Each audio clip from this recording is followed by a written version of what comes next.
द्वारा रचे गए षड्यंत्र को किनारे कर वेदों और भारतवर्ष को बढ़ावा दिया है। देश के शिक्षा क्षेत्र में एक बड़ा बदलाव होने जा रहा है। यूजीसी बीए के लिए नया सिलेबस लेकर आया है जो मुगलों के इतिहास पर कम और भारत और संस्कृति पर अधिक केंद्रित है। भारतीय इतिहास के परिप्रेक्ष्य में देखा जाए तो यह अद्भुत है। दरअसल विश्वविद्यालय अनुदान आयोग यानी कि यूजीसी ने फरवरी और मार्च के बीच कई स्टेक होल्डर से सुझाव प्राप्त करने के बाद इस सप्ताह learning outcome based curriculum framework के तहत स्नातक इतिहास पाठ्यक्रम को संशोधित किया है।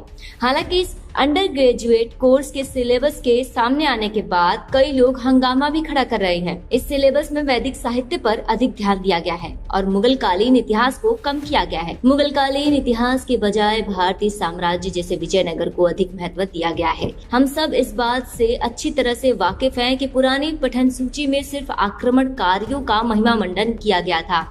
उसी तरह की किताबें पढ़कर, इतिहास पढ़कर भारतीयों के मन में अपने ही देश, संस्कृति, परंपराओं और विरासत के लिए गर्व का भाव नहीं रहा। यहाँ तक कि ऐसी किताबों ने भारतीयों को उनकी जड़ों से करीब करीब दूर ही कर दिया। धीरे धीरे भारतीयों के मन में उनकी संस्कृति को लेकर हीन भावना का भाव आ गया। अब उसी भूल को सुधारा जा रहा है। इस सिलेबस की सबसे खास बात द आइडिया ऑफ भारत नामक एक पेपर है जो सबसे पहले पढ़ाया जाएगा। इस पेपर में सनातन धर्म, संस्कृति, वैदिक इतिहास और साहित्य पर ध्यान केंद्रित किया जाएगा।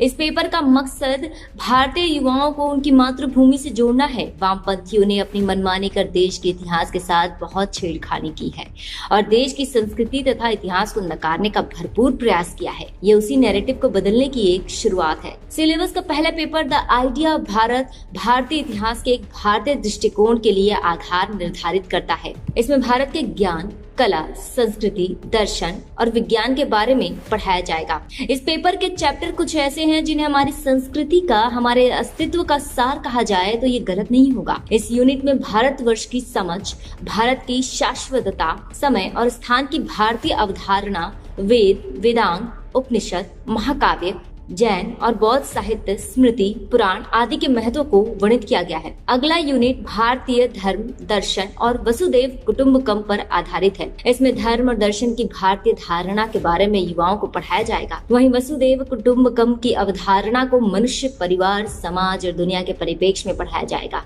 इसके साथ ही इसमें राजनीति और शासन, जनपद और ग्राम स्वराज्य की अवधारणा को शामिल किया गया है। The idea of Bharat paper का अगला यूनिट विज्ञान, पर्यावरण और चिकित्सा विज्ञान पर आधारित है। ये यूनिट प्राचीन भारत में विज्ञान और प्रौद्योगिकी, पर्यावरण संरक्षण पर भारतीय दृष्टिकोण, आयुर्वेद, योग और प्राकृतिक चिकित्सा तथा भारतीय अंक प्रणाली और गणित से युवाओं को अवगत कराएगा। इस सिलेबस के पहले पेपर में जिन टॉपिक्स को शामिल किया गया है उनकी लंबे समय से राष्ट्रवादियों द्वारा मांग की जा रही थी। इस सिलेबस के प्राचीन भारत के पार्ट में भी एक बड़ा बदलाव किया गया है जो वामपंथी इतिहासकारों का सबसे बड़ा काल्पनिक प्रोपेगेंडा था। इस सिलेबस में आर्यन इन्वेजन थ्योरी को स्पष्ट तौर से एक मिथक कहा गया है। इसके साथ ही इंडस वैली सिविलाइजेशन को उसके इस नाम से ना पुकार सिंधु सरस्वती सभ्यता कहा गया है। यह बदलाव भी भारतवर्ष के वास्तविक भौगोलिक विस्तार को प्रस्तुत करने के लिए बेहद आवश्यक था। यह पहली बार है कि आधिकारिक तौर पर भारत में कहा जा रहा है कि सिंधु सरस्वती सभ्यता लुप्त नहीं हुई है बल्कि बच गई है।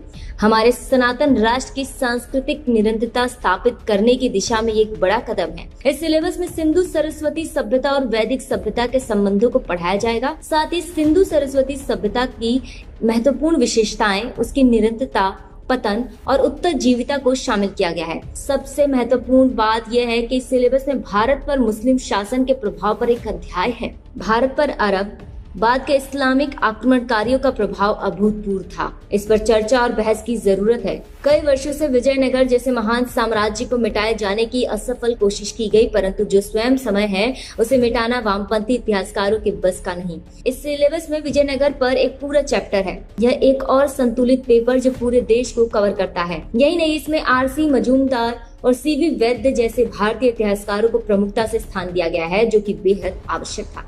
इस पेपर में मध्यकाल को एक गंभीर रीमॉडलिंग किया गया है, जिसमें राष्ट्र इतिहास की बेहतर समझ के लिए भारत के बड़े हिस्से को शामिल किया गया है। अंडर ग्रेजुएट कोर्स के लिए यूजीसी के इतिहास पाठ्यक्रम में संशोधन से विवाद खड़ा हो गया है। यूजीसी द्वारा बीए के लिए लाए गए इस नए पाठ्यक्रम को देखकर एक उम्मीद जागी है। इस बदलाव का असर भले ही आने वाले 1-2 वर्षों में ना दिखे, लेकिन ये आने वाले 10 से 20 वर्षों और भविष्य की पीढ़ियों के लिए एक निर्णायक कदम होगा।